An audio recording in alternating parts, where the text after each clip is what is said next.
റോയിച്ചൻ എന്താ വന്നത്? ഞാൻ വെറുതെ ഈ വഴി പോയപ്പോ. ഈ വഴി പോകുമ്പോഴൊക്കെ വെറുതെ ഇങ്ങനെ വരുന്നത് ശരിയാണോ?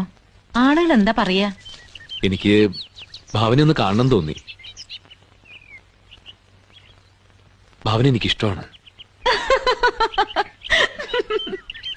ഇതെന്താ നാടകത്തിന്റെ റിഹേഴ്സലാണോ?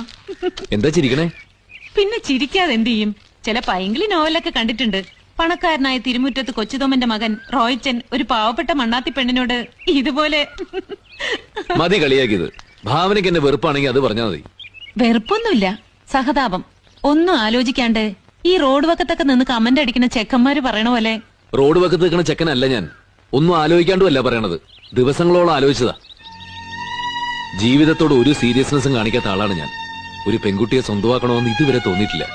ഒരു കുടുംബം ഉണ്ടാവണമെന്നോ എല്ലാരും പോലെ ജീവിക്കണമെന്നോ ഒന്നും ഞാൻ ആലോചിച്ചിട്ടില്ല. പക്ഷെ ഇപ്പോ എല്ലാം ഞാൻ ആലോചിക്കാൻ